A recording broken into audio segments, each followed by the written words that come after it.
Hello and welcome to We Learn, Virtual Learning Network. This is session number 8 of the subject Modern Indian Political Thought, and the chapter's name is Bal Gangadhar Tilak. Let's see the topics to be covered. Introduction, Tilak, a brief life sketch, views on social reform, economic ideas of Tilak, political ideas of Tilak, and a brief assessment. The Indian National Congress from its 1885 was dominated by Western educated Indians.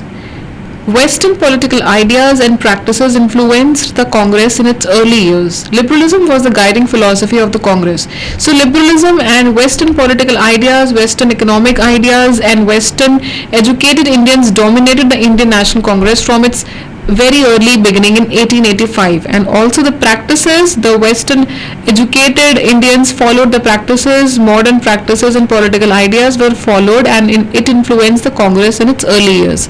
And also liberalism formed the core principle. The cardinal principles of governing the liberal philosophy of the Congress were faith in the dignity of the human person, individuals' right to freedom, equality of all men and women irrespective of race, religion, language and culture. So faith, it emphasized on faith in the dignity that the human being is unique. They have their own dignity, and that has to be respected, and there should be faith in the dignity of the human beings.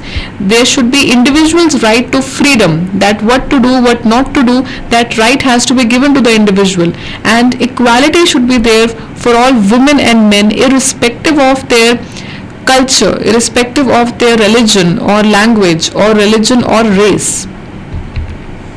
Tilak, a brief life sketch. Bal Gangadhar Tilak was born in a middle-class family of moderate means in the Ratnagiri district of Konkan on the west coast of India on 23rd July 1856. The family was noted for its piety, learning and adherence to ancient traditions and rituals. So the family paid adherence to ancient traditions, rituals as well as the piety and learning. His father Gangadhar Pant was a teacher by profession and a Sanskrit scholar. Young Tilak was thus brought up in an atmosphere of orthodoxy and traditions. This instilled in him a love for Sanskrit and respect for ancient Indian religion and culture.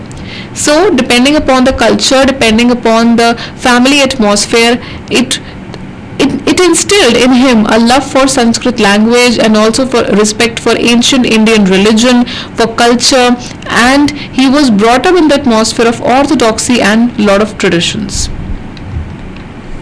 The controversial issues. In 1888, the social reformers in Pune proposed co-education for boys and girls in schools and colleges. Tilak opposed the proposal. His argument was that women spent most of their time at home engaged in household activities.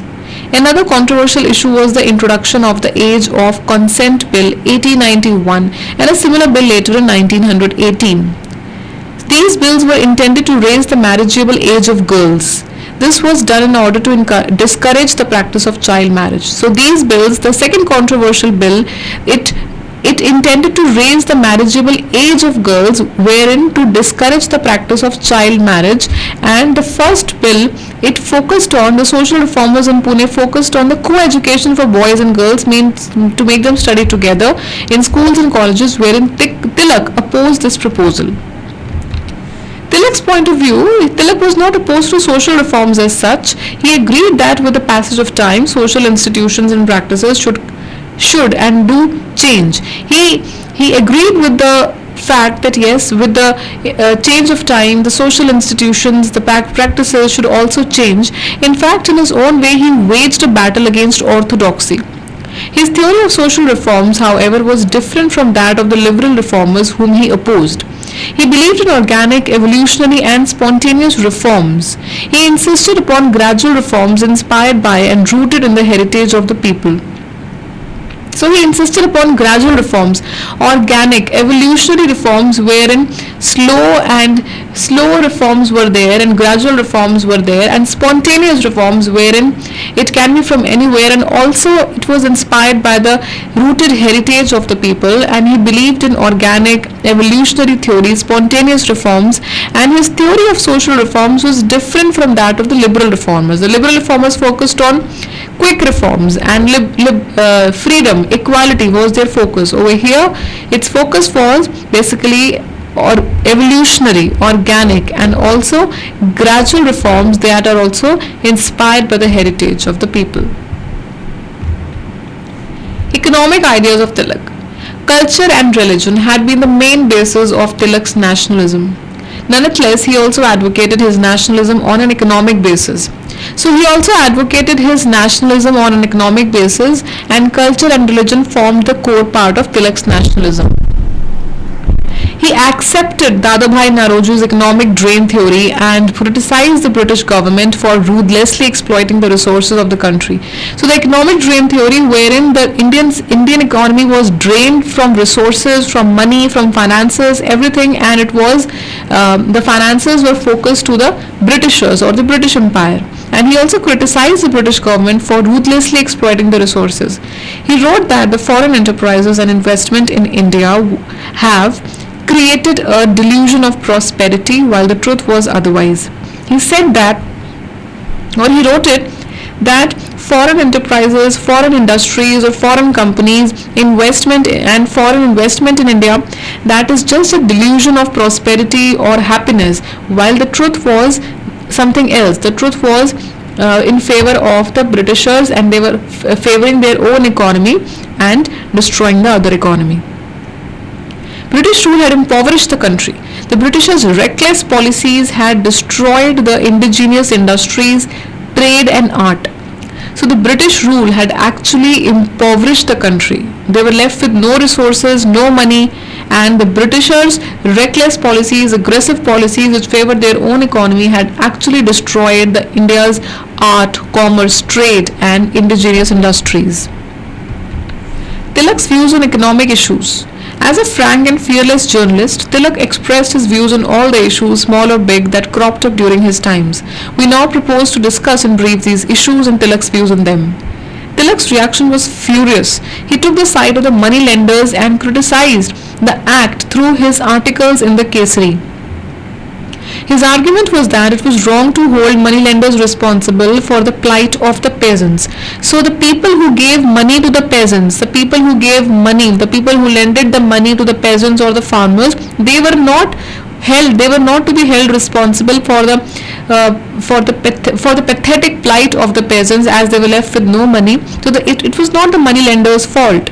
In fact, it was the money lenders who provided them with capital to continue cultivation. So it was only them who gave them capital, money to continue on cultivation and farming. Political ideas of Tilak. Tilak's main field of concern was politics. It's here that the main contribution of B.G. Tilak has to be found. Tilak, along with his associates Lala Lajpat Rai and Bipin Chandra Pal, was responsible for bringing in a new kind of political thinking and action in the Congress. So it was only with the contribution of Bal Gangadhar Tilak that a new political thinking and a new political action was introduced in the Indian National Congress. He analyzed the national movement with a sharp focus on its objectives and the nature of the Indian National Congress in his time. So he analyzed the national movement with a sharp focus that what were the objectives of the national movement and also the nature of the Indian National Congress, that how the Indian National Congress was working and what were the leaders of Indian National Congress doing at that time. He was convinced that the Indian National Congress had to be transformed into a Congress of the people. Rather than just a Congress of the rules, of the regulations, it has to be a Congress of the people. It was to be made truly national and democratic, and its old methods of action had to be given up. Its old methods, its obsolete methods had to be given up, and truly it was to be made truly national and democratic, where everyone was given the freedom to speak. Philosophical foundation of Tilak's political thought. Swaraj. Tilak's political philosophy was rooted in the Indian tradition, but it did not reject all that was Western. It did not reject the good points from the Western culture, but it's basically the philosophy was rooted in the Indian tradition. He was inspired by the ancient Indian spiritual and philosophical works. So he was inspired by the spiritual and philosophical works of the ancient Indian culture. Thus, he imparted a spiritual connotation to his notion of Swaraj. In his view, Swaraj was more than a political or economic concept. Swaraj was more than a law and order mechanism. So, Swaraj was not just a law and order mechanism where people can give their complaints or where law is upon them, or political or an economic concept. He attached a more spiritual connotation to it, where it was seen from the spiritual perspective. Tilak's political philosophy was rooted in the Indian tradition, but it did not reject all that was Western. He was inspired by the ancient Indian spiritual and philosophical works. Nationalism. Nationalism basically refers to a feeling of unity, a sense of belonging and solidarity within a group of people. Of course, Tilak also accepted the significance of certain objective factors like common language, habitation on common territory in promoting and strengthening the subjective feeling of unity and solidarity. So nationalism basically refers to a feeling of unity, patriotism, a sense of belonging, solidarity within a group of people, and also the main objective factors like common language, habitation on common territory, or the feeling of solidarity. According to Tilak, a feeling of oneness and solidarity among a people arising mainly from their common heritage was a vital force of nationalism. So when people have to be united, when people are united, when people are together, when people have a feeling of unity and solidarity, then it can be a major factor in overthrowing the British rule. And knowledge of a common heritage and pride in it fosters also psychological unity. So knowledge of a common heritage also fosters psychological and mental unity. Extremism as an ideology. The liberal moderates cherished the illusion that British rule was for the good of India. The British had an extreme sense of justice and fair play. So this is what moderates or the liberal people believed. They had come to deliver Indians from the bondage of stagnation, backwardness, and irrational traditions. The conclusions that logically flowed from these assumptions were: appealing to British conscience was sufficient to get one's demands granted. Politics is a secular matter. Mixing of religion with politics is undesirable and uncalled for. So basically, the liberal moderates had the idea that Britishers had come to improve India and to relieve from its stagnation or irrational traditions. Extremism, a program of action. The philosophy of extremism also included a definite program of action. They had their own program of action which had to be followed. This program was directed towards arousing mass enthusiasm and ensuring people's involvement in the national movement. So the extremists, they focused on involving people in the national movement and also arousing their enthusiasm and motivating them to take part in the national movement. National education. The objective of the scheme was to remove despondency and skepticism from and to inculcate self-respect in the minds of the people.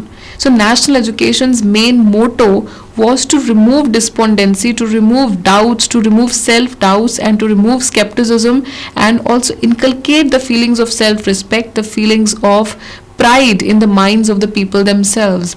Boycott. It meant a firm determination on the part of the Indians not to use foreign goods and also boycott the foreign goods, whether clothes or whether products, to boycott, and it was a firm determination which has to be built amongst the Indians.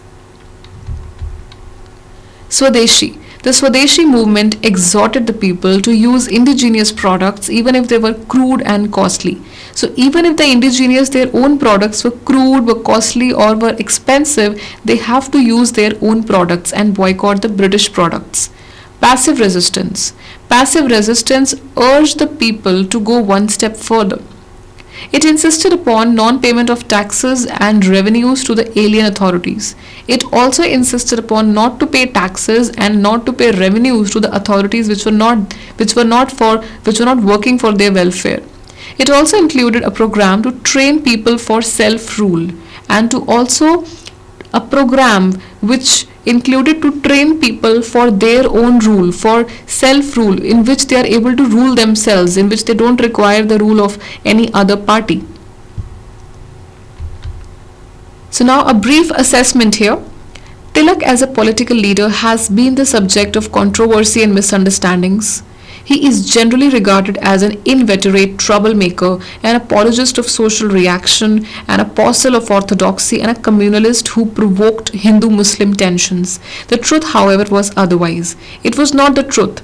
So the Tilak as a political leader, the subject of Bal Gangadhar Tilak has been in misunderstandings and controversies, which was not the truth. He was not opposed to social reforms as such.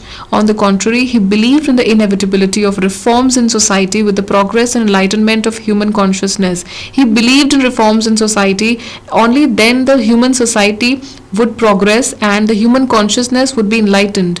What he opposed was the haphazard, thoughtless and abrupt changes advocated by the westernized reformers. So the westernized reformers, what the changes which they brought here were haphazard, thoughtless and abrupt, as it was not going in the right direction. According to Tilak, he said that the westernized reformers introduced haphazard, thoughtless and abrupt changes to which he opposed, but he welcomed the changes which were in favor of progress and enlightenment of human consciousness.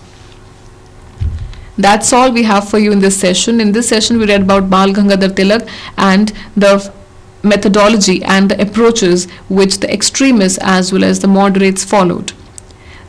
So these are some of the questions. You have to do it yourself. Question number 1. What, according to Tilak, were the causes of the decline of Indian industry, trade and craft? And question number 2. How did Tilak justify the use of symbols in the national movement? Thank you. Happy learning. We learning.